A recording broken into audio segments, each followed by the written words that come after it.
has to retire, the new generation has to kind of come forth in order for I'm supposed to. That's So interesting. It might be It's that like this is- 8%. I think one of the things we come across, we learn a lot more about health communications program and the older ones. Okay, let's get started. For those of you who are coming to the seminar tonight, Dr. Zaitis just called, he's on his way from Jerusalem, and he now anticipates he'll be on time at 4:15. I told you 4:30, try to be there at 4:15, we'll get things going, okay? He'll want to know who you all are, you're gonna have to do that, that's in 15 minutes anyway, okay? Number 2. You're supposed to read an article by Michael Porter for Thursday. It's not going to be on the exam. There's nothing on Thursday that's going to be on the exam. After we do Greenland, we'll talk about summarizing. I'll answer your questions. Michael Porter is a very famous economist. He's at Harvard. And he made the mistake of expressing an interest in healthcare later in his career. He made the mistake because healthcare is this impossible health economic question. So he has an article that he wrote about putting the value into healthcare, paying for value instead of paying for cost or paying for profit. And so we'll talk about what that means. So I know I've sent you the article. If I remember, I'll try to send it again. But it's worth it for us to talk about it, okay? Even though it won't be on the exam, okay? Now, anybody want to ask me if it's going to be on the exam? All right, we're going to talk about Greenland.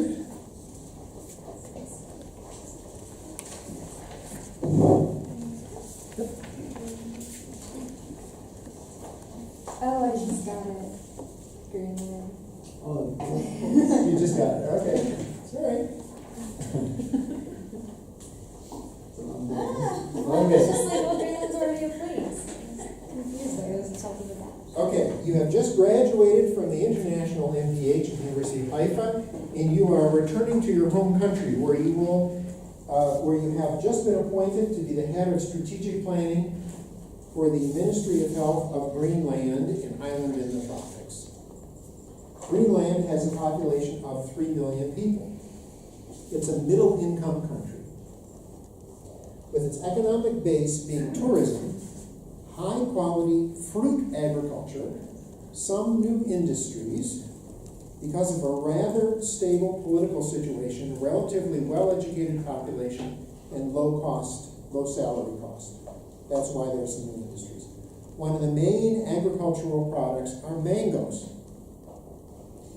There are species grown in Greenland that are not grown anyplace else in the world, and very recently it has been discovered and confirmed in an extensive U.S. NIH trial that the extract of one of the mango species, when taken daily, reduces stroke risk by 50%. Greenland has one medical school with an associated large university hospital. 35% of the medical school graduates go to the U.S. to live. What's that called? Brain drain. There are 2 other large regional hospitals with old but usable equipment and 6 local hospitals. There are a number of polyclinics with very limited facilities, but some ability to do laboratory and x-rays. Finally, there is an extensive clinic system that has developed by individual physicians who are self-employed. There aren't enough hospital physicians to fully staff the hospitals, especially the local hospitals. All hospital physicians are salaried. The middle class has been developing over the last 10 years, and now 25% of the population has health insurance. 4% of the population has separate, expensive private health insurance, which they can afford. The remaining 71% of the population receives whatever care they can afford themselves or whatever the government can provide. The population of Greenland scores in somewhere between the 25th and the 50th percentile on the WHO happiness score. The weather is always nice, the people are nice, they generally graduate from high school, have no major religious conflicts, bear 3 children per woman, have an infant mortality rate of 8%, and a life expectancy of 76. The questions are, what issues impress you? What would be your key steps? What recommendations do you have for the newly appointed Minister of Health, Dr. Durfnam Yurg? Come for these names. Who is That's Green- Amanda Green- Green, Green- Professor Green. Green. That's, I guess, why it's called Greenland, right? Clever. Okay, so, what do you make of this country? There's a potential. You're the head of strategic planning for the Ministry of Health. So Rania, I was saying there is a potential for this country. There is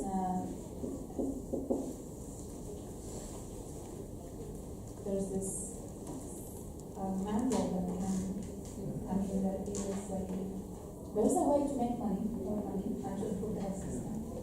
They are well educated, it's a small country, there is a potential in workforce, educated doctors and staff, human resources. That's it. as someone who studied health systems now, I am most intrigued by the middle income countries because they have potential. And they're trying to figure out what to do with it. And I'll tell you that I've modeled this description based on my experiences with a country called St. Lucia. People heard of St. Lucia? It's an island in the Caribbean. It's a tropical island. Next to Martinique. Okay, it's near, it's south, so it's near the mainland of South America. It has a total population of 160,000 people. The entire country is 160,000 people. Which is interesting. How do you make a country out of 160,000 people? How do you make a health system? Okay. If it was the United States, 10% of the population would be employed in the Ministry of Health. Okay. Right. Okay, so what issues impress you now? Ronnie has told us some of this. What are the things that you're seeing here? We've heard that there's potential. What are the things that impress you? The stable political situation. It's stable. Okay, that's a really big deal, right? So, and it turns out, again, I've modeled this somewhat because I know a fair amount about St. Lucia. I've been there a few times, done a little research there. They aren't as corrupt as they used to be. For whatever reason, they've become more of a functional democracy. Why are they a better democracy? What's going on in this country? What have you seen that is promoting democracy? Who is being successful? What class of people? The middle class. The middle class. The middle class drives democracy. Why? What does the middle class do? They're the most productive. They're the most productive. Sorry? They work. They work. And when you work in the middle class, what do you do? How do you relate to the government? Tax. You pay taxes. And when you pay taxes, what do you expect from the government? Services. You want something back. Okay? So you have a better voice. You have a voice. And that voice is expressed through the democratic process. Okay? So the development of the middle class promotes democracy, and democracy promotes basically success. That's the belief.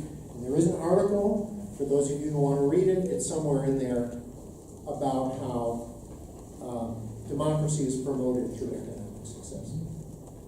Okay, so one of the big deals is you have a growing middle class, and that middle class is becoming democratic, and that's reducing corruption and producing political stability. What else do you see here? It surprised me the amount of medical doctors that they are leaving the country once they are graduated. 35% is a lot. It's a lot. Okay, so now think about it. tell me what this means about the medical education the doctors are getting. Pretty good. It's pretty good. Pretty good, and yeah. Pretty good. So it's this, another one of these Greek tragedies. The more successful your medical school, the greater the brain drain. You're now doing a great job training people, so they leave. Okay? How can you retain them? What would you do? Incentives. Yeah, incentives. Incentives. Incentives, Yeah. right. Pay them more. Give them a free medical education, but make them do community service. Yeah, I was just suggesting that, like, that they need to do parts of their practical education in the country. So some of them maybe don't get attached to the places, to the people, or so. Loan forgiveness programs, things like that, to keep Sure. them excited. In the States, it would be loan forgiveness. Here, it would just be a free education. Well, sure. But it's the same thing. Yeah. Okay, you walk away without having the same financial liability. I think they also have a very high life expectancy for the. Right, so people are relatively happy, they have a high, what does that high life expectancy tell you? So that the health system is it actually somehow is working, like it's. Healthy population. Yeah, healthier population. Healthier population, so they aren't even getting into the health system, okay? So they're eating better, you have healthier mothers. But also there's no conflict. I mean, there was written, like there's no major religious conflict. It doesn't seem that they have other countries which want to overtake, or they didn't say something about big minorities. So I think all of this has a big impact also on life expectancy and life quality, or addiction, or on bad life behaviors. Yeah, it's interesting. Well, just one second. One thing with islands is there's often lower crime in islands because the criminals can't hide. Everybody knows each other. That's right. I'm saying everybody knows each other. Everybody knows everybody. It's harder to be a criminal. Okay. They have, and it's not idyllic, but I mean, you can't run away quite as far. Ronnie, you were going to say something and went to it. I'm fine. I just wanted to say that 71% of them are not insured, but I mean only 29% are insured, and despite all that, it's a relatively healthy population. So there is a potential, a high potential. So if we Right. So one of the things you're going to want to try to do is get more people insured, right? Somehow. Yeah, but I just a little bit disagree with how healthy they are, because they are just the average for the life expectancy. They are just 76. It doesn't mean that they are too healthy. They are just like a middle income country. So there must be troubles. And also they are not insured, all of them. So the system there is unfair. So they're good, but they're not terrific, Yeah. They are right? Infant mortality is 8. Yeah. What is it here in Israel? 4. Okay, in Nigeria it's 50.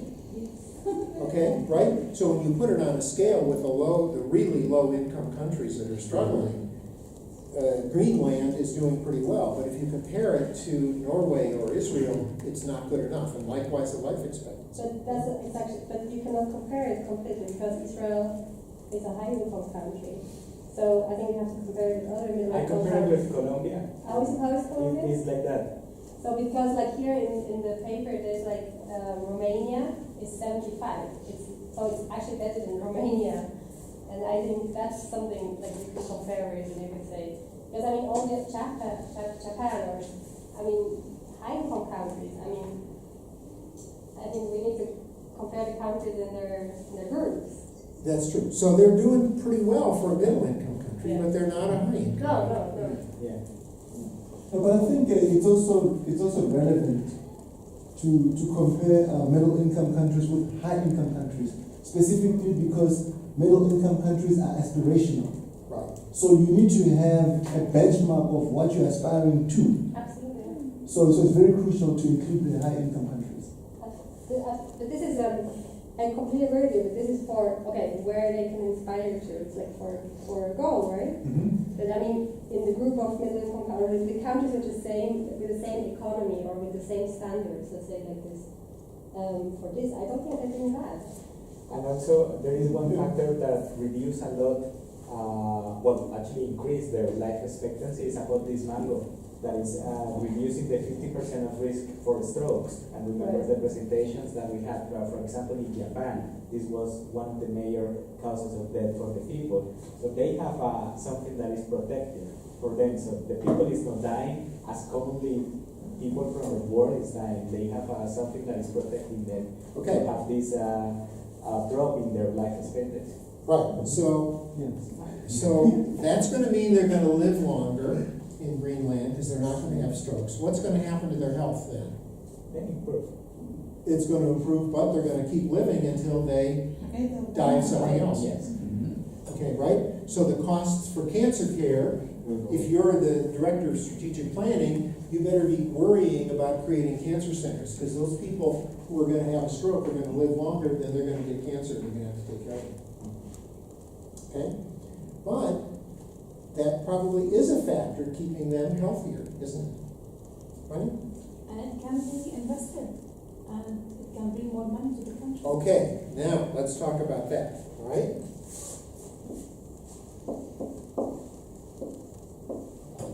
So this is relatively new information, this specific mango that isn't grown anyplace else. Magic Okay. mango. Hmm? I named it Magic Mango. Magic mango. Who is gonna want to import these magic mangoes? Sounds like a psychedelic drug. Might be. Could be. Yeah. Who? Somebody just told me who. Give it to me. Who has a lot of strokes? Japan. Japanese are wealthy. Yeah. You can just see the big ships pulling up, picking up the mangoes, and off they go to Japan, right through the Panama Canal, okay? Yeah. Right? Okay. So, what's that gonna do to the economy of Greenland? It's gonna boost it. So if you're the head of strategic planning for the Ministry of Health, I would sell mango. Just to get resources, man. you resign from your job and you start a new company, and you say, who cares about healthcare? I'm just gonna, right? Okay, so you have all of a sudden this natural resource, and you're the head of what do you want to do with this? What are you going to propose to the Prime Minister? A certain percentage of the mango sales go to healthcare. Okay, so let's look at the magic mango of yesterday, which is oil. Okay, so we've talked about this. What do the Saudis do with their oil money? They take it all to themselves. They buy diamonds and they sprinkle them on their Mercedes, right? Yes. Okay, what do the Norwegians do with their oil money? So what do the Norwegians do with their oil money? Free education. They put it back into social services. yeah, it's back in They put it in a foundation from which they derive money to benefit the population. Okay, they're saving their oil money. Okay, it's very interesting to compare these two cultures. Not private companies in Norway, digging for oil. There are private companies, I don't think they're Norwegian. There are private companies that contract with the All right, so you Norwegian have to pay government. high tax or whatever, like we have with the gas here. Okay, so, I mean, I don't know what Israel is gonna do with its natural gas, I just don't have enough. Israel doesn't understanding. either, but Okay, but the Norwegians have figured it out. They are looking for oil to accomplish the prophecy written that Right. will appear in this land. Yes, I So- believe.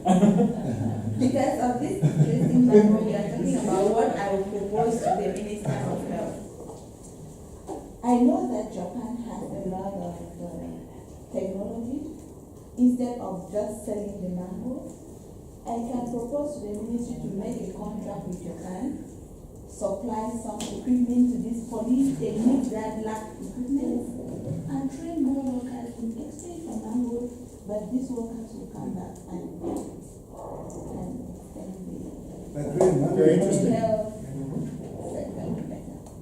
Very interesting, right? And products that they will produce from these mangoes, they can also give to Cameroonians at very low prices because you are the ones giving them. I think that can work as well. Try. You write a letter. Okay, see if you can get it. If anybody could, she would. Okay, other, let's see. What are your key steps going to be? So you're the director of strategic planning. What are you gonna do with this? You're starting your job. What do you wanna do? We've kind of talked about it, but let's see if we can put it in a little structure. Let's do this. Let's come up with, you can't have more than 5 things. That's already too many. What are gonna be the key things? Let's summarize what we've talked about. What are the key things that you want to promote? Sorry, can I say something that we didn't mention? Probably the structure, infrastructure, because they just said that there are 2 hospitals and it's 3 million people, kind of small. I don't know if they are just enough to serve all the people that need. Yeah, so you wanna do a survey of the health of the population and do some geo mapping. Okay, look at where the population is versus where the health care is provided. And make sure that it's distributed properly. Okay? So, I'll put this on here, population health needs assessment. For those of you who've taken Sharon Gord's course, don't you learn how to do a health needs assessment, community health needs assessment? Okay, right, so that'll be one of the things. So we talked about it, let's just summarize them here. What are the key things that we want to do as the Ministry of Health? Firstly, I would create like some sort of a stakeholder groups at the center of it, have the agricultural industry represented.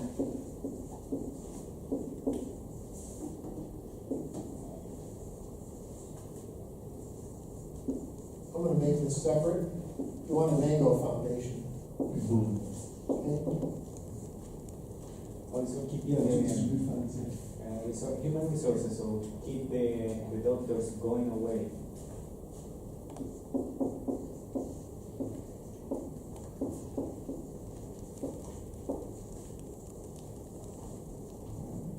And that's for healthcare human resources. And we've talked about it, so I'm just gonna say this. You want more of the population with health insurance. Remember we talked about how in high-income countries, health insurance is often seen as the enemy, right? They're interfering with the delivery of health care. Now, they really aren't, but they're in the middle. They're the administrators that get blamed, and like, Qualit is too expensive or whatever. And in middle-income countries, you really want health insurance. And in low-income countries, your hope is to get enough money to have health insurance, right? So it depends what the status of your country is as far as the role of health insurance. Here, not enough people are insured, you want health insurance for them. Anything else that we should add? I think this covered it, or almost. For me, it's just, it would make more sense to put the last point at first. Yeah, I'm not saying they're in priority, Okay. I just put it down. Alright. Okay? And this is just an exercise for us to think about. Well, it's interesting that we never considered to leverage of the tourism sector as one of the key, contributors to the GDP. We didn't. Pardon? Just like the mango. I mean, Yeah, I know, but I'm saying, So just as an aside, in a community or a society, why is tourism so attractive of a business? Why is tourism so good as a business? It brings in a lot of money. From where? Someplace else. Well, foreign currency. Foreign currency, they come to see you. And what are your responsibilities for them? Just the treatment, the specific treatment. Huh? It's actually less responsibility. They should come and have a good time. Yeah. When the children come on vacation, do you have to give them an education? No. Do you have to provide a healthcare system for them? No. Do you have to provide a government system for them? No. Can you tax them like crazy? Yes. Okay, right? You go to New York, okay, there's a hotel tax of $20 a day. Okay, what's that? Well, you're a tourist, there's no democracy for tourism. Okay, you don't vote on the taxes that somebody else is taking from you. So tourism is a great industry for that reason. But I think for a successful tourist industry, you need to have a good system, also a health system and a governmental system, but it means security to the tourists. Doesn't mean that they provide for it, like directly, but I think people from high-income countries, they don't go to a country like in masses where there's no system. Sure. So in case something happens, they need to have it so that just for Right, so for tourists, you still have to provide them with the services. exactly, yes. But it's not like a universal. Right, yeah. I mean, it's like what they did in places like Dubai, you know, where a chunk of the GDP was oil. And they figured that in about 50 years, their reserves would be depleted. Hence, they had to diversify from oil to tourism, specifically because of that, because then it's much cheaper. It's much cheaper to make money from tourism than oil. You know, oil has a lot of lawsuits, it's got a lot of labor issues, and it's also kind of moral too. But tourism is not necessarily that moral.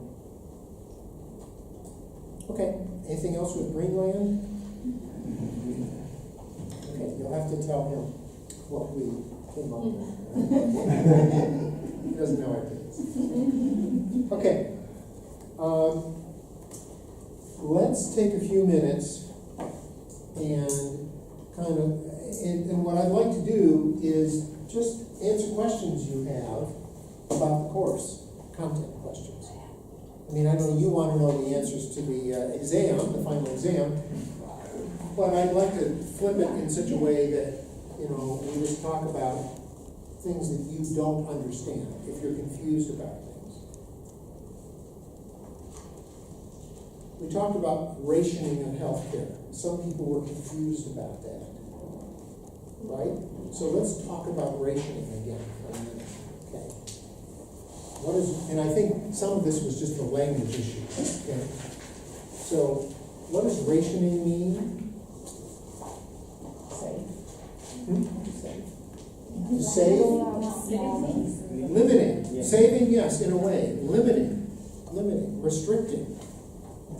Right? So if you ration food or ration gasoline, if you're rationing gasoline, you say, okay, you can only get 20 liters a week of gasoline. You have to decide what you're going to do, where you're going to go. You can't go everywhere. Maybe you won't go to the beach in Eilat, you'll go to the beach in Haifa.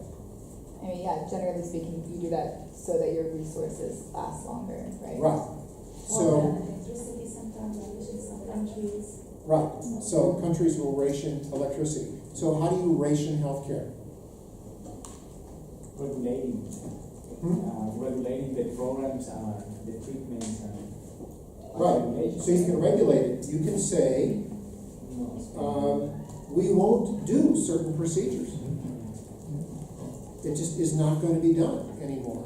And this is one of the things the National Health Service does And also in the UK. choosing who gets covered. Choose who gets covered. We will only provide this service to someone who is this sick. Like Medicare, for example. Right, okay? So you won't get a bypass operation if you're over 75 years of age, because we're just not going to spend the money on you.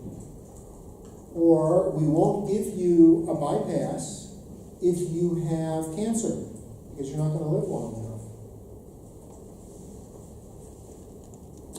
Yes, ma'am. Is it rationing to only limit healthcare to governmental employees? Sure, that's a form of rationing. You can say, we will only give it to people who have money. That's how we ration healthcare in the United States. If you're poor, you don't get the same healthcare. In much of the world, in the developed world or